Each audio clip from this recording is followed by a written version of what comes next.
This is a Rogue Company Season 7 tier list. If you're playing Anvil, you pretty much like holding down points, and that is why Anvil is really strong. Having the ability to place 2 shields in the world, and the fact that his passive gives him immunity to blind effects, and he can put APS systems down to absorb all those incoming grenades, incendiary grenades, and ultimate abilities, just makes him very, very strong. And when you pair it with the fact that he can pick up tenacity, which gives him a 40% damage reduction, bulletproof, which will then make him even more tankier, and legendary armor, this is a force you do not want to be reckoned with, and that's why Anvil is going in S tier. If we're being honest, Cannon lacks some utility. The C4 doesn't really allow you to push bomb sites, whilst the adrenaline shot is non-helpful to your team. His Gatling gun can create openings, but I feel like it's just a fun ability to use.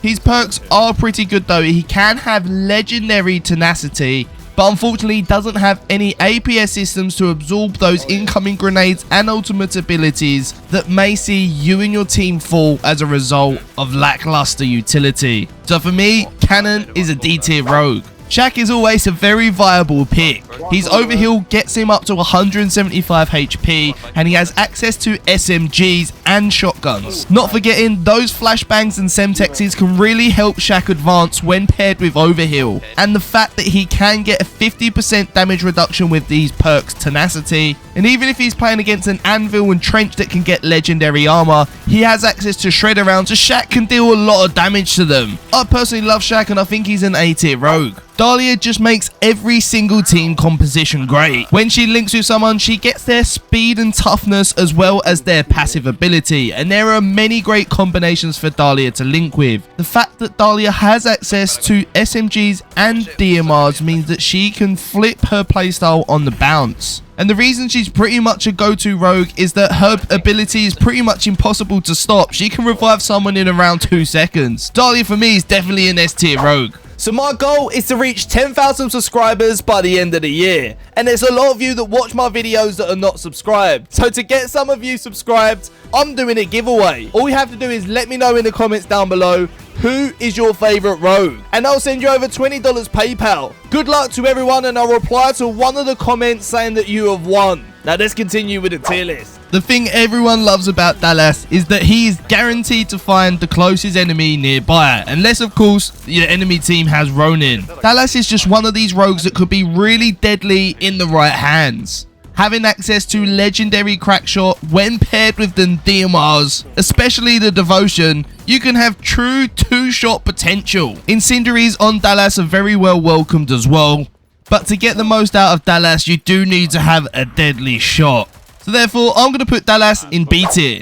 The Marv launcher paired with Blaster just makes Dima's ultimate ability so strong. And just look, I got a 3-man with it. Not to mention the ace. Having access to EMP grenades can make him a perfect counter pick as well to some of those annoying rogues like Sigrid. Dima for me has definitely gone up in those rankings, and I'm going to put him in the A tier. Glitch is a rogue you simply need a team to play around him. You need to be able to coordinate when he is hacking the enemy's defenses, and time it well with some all-important flash grenades and semtexes so you can maximize the push when using Glitch. Glitch provides a perfect counter when using the pick and ban system in Rogue Company. I think Glitch is a strong rogue, and therefore I'm going to put him in A tier. Glimpse is basically a hybrid rogue. She's a duelist but can also provide intel for your team. She's really useful for pushing up on areas and letting your team know whether people are there or not. Her ability is perfect for getting away from troublesome situations and reloading your weapon. Glimpse is easily an S tier rogue.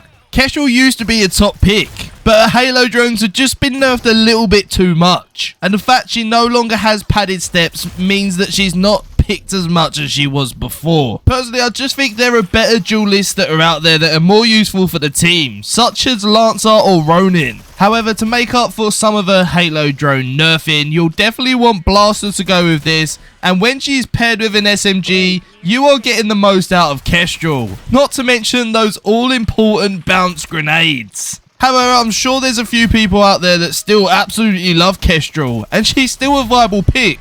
which is why I'm going to put her in the B tier. Lancer is easily the best duelist right now. Her movement speed is absolutely insane, and she can get to places before pretty much any rogue in the game. Not to mention, she definitely breaks some of the guns like the Arbitrator. And you always have to watch your 6 when you're playing against a Lancer, which is why she is often banned. Lancer is the easiest S tier of today's video. Mack is the perfect link for Dahlia. Not only do you get 25 armor off the bat, but Dahlia can also get his 9% damage reduction buff. In the current meta, with Dahlia having trophies, this means between them they can have 4 APS systems. Mack is useful for holding enemies back with his light bomb, and having a grenade paired with blaster is also good for picking up a kill or 2. Additionally, the spray and pray LMG power makes him a very good rogue. I'm going to place Mack in the A tier. Phantom's passive Grievous Wounds means that enemies' health regeneration is delayed by 7 seconds, which would be the perfect opportunity to make a push and play off the fact that they've got low health. But really, when it comes down to it, Runway will always be the more viable pick than Phantom. She can pretty much do everything that Phantom does, but she can provide your team with utility, and she can switch between having a sniper and an AR. Therefore, Phantom for me is a B tier rogue. You can't go too wrong if you're picking up Ronin. She has smokes and grenades, and her ballistic knife does 125 base damage. She definitely has a lot of utility to make a play or 2. Also, her passive allows her to be immune from all enemy reveals, and the fact she has access to legendary bounce back means she's ready for her next gunfight just a bit quicker than other rogues. Ronin for me is easily an A tier rogue. If you do really want to snipe, you'll probably be choosing Runway, because not only does she have access to the sniper, she has access to an AR as well. She also provides utility to your team, as explained before when we was doing Phantom, which is why she is the ultimate pick. Additionally, if you're using the tire rifle, she also gets gunsmith, which means she can get 3 bullets in the chamber. Runway for me is S tier. With the ability to stack perks, you can get lifeline and helping hand, which means you can revive your teammates anywhere in the map in 1.5 seconds. In addition, he does have smokes as well, and has access to assault rifles and DMRs. The fact the C4 has just been nerfed into the ground does let him down, but overall he's a strong support rogue, and I'm going to put him in the A tier. Now, Scorch was actually picked a lot at LAN.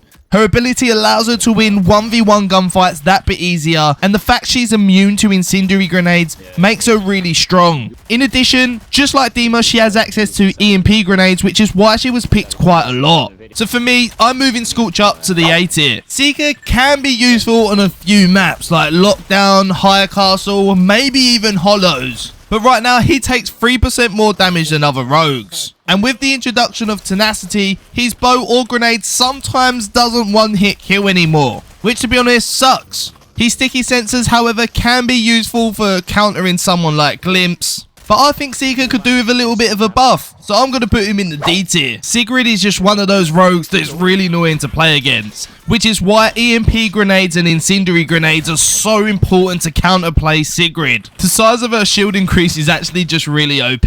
Sigrid has access to SMGs and adrenaline shot, which makes her a very strong rogue right now, and I'm going to play Sigrid in S tier. Switchblade with blaster makes her a very fun rogue to play, in some cases a little bit too strong. She also gets access to grenades as well as flashbangs, and she can use SMGs, which really seals the deal. I personally really adore Switchblade, but I'm going to place her in the B tier as I think she is a bit situational. Talon's dart can be useful as you can place it multiple times to clear out places where your enemies could be. His flashes again are really advantageous. Talon does have crack shot, which means when paired with the DMR can be really useful. I personally like playing Talon with an SMG, however. Talon is most useful on some of those bigger maps like canals, which is why I think he's a situational rogue, so I'm going to place him in the B tier. Having gunsmith on Fixer literally breaks a tire. Having 3 bullets in that chamber literally means you can body shot for fun. Having crack shot on the tire means you can one-shot enemies even when they've got maximum toughness and armor. His thermal vision when using smoke can be really helpful to catch your opponents out, but it can also help with map control and moving your team from one place to the next. Fixer for me is an A tier rogue. Trench used to be the perfect pick for defending, but now with the pick and ban system where you have to choose one rogue for the entirety of the match, Trench is probably going to fall down the pecking order quite a lot. His lack of utility doesn't help retake bomb sites, nor does it help pushing up and advancing on enemies. He's still a beast in defending, and when paired with Dahlia, you can get up to 5 APS systems, and also he can get legendary armor. Unfortunately for Trench, he's not good on both attacking and defending, so he's going to have to be a B tier rogue. The spider with Umbra can really help push people out of position. Unfortunately though, it is easily countered with a glitch hack or EMP grenades. So to get the most out of the spider, you do really want to be having blaster, which of course helps his bounce grenades as well. Having gunsmith and crackshot can really bolster the DMR's damage output, but overall I really do think Umbra is a situational pick, so I'm going to put him in the B tier. Vi is definitely up there with the strongest of defenders. She has incendiary grenades, tear gases, as well as her fire poisons that can hold off enemies for a very long time. In fact, probably like 40 plus seconds or so. And that time's even longer if you've got a runway on your team and you can replenish another incendiary grenade. And just to add a little bit of salt into the wounds, especially if you pick up a legendary perk Volatile, it'll increase the amount of damage per tick to both the incendiary grenade and her fire pools. But Vi's goodness doesn't end here. Every time you shoot someone, you'll get a HP increase all the way up to 125. I would say that Vi is pretty good on attack and defense, so I'm going to put her in the A tier. Don't forget to let me know your favorite rogue in the comments down below for the chance to win $20. All you have to do is be subscribed. Now let's talk about the brand new rogue Juke. She not only has a brand new gun called the Ibex, which seems to be getting mixed reviews. Personally, I love it. It's like a mini Mamba. Now, one's called the Impact Grenade, and that blows up immediately as it touches a surface or enemy. And the other is called the Reflector. And I've seen so many meme gameplays where people have pushed and used the Reflector to push rogues off the map. Her drones recharge really fast. Also, the range on the drones are around 8 meters. So you can place them on corners where you want to push. And if they start attacking enemies, you'll know that people were there. Additionally, her Juke boots allow her to dash 3 times, which is extremely fun to move around the map with. Juke at the moment is banned a lot in ranked, mainly for a reflector gadget, so I'm going to have to place her in the S+ tier, and she needs a nerf. I mean, Juke is literally breaking the game right now. She is getting in all sort of exploits. It urgently needs to be fixed. Now, I hope you enjoyed this video, but until the next one, take it easy. Peace!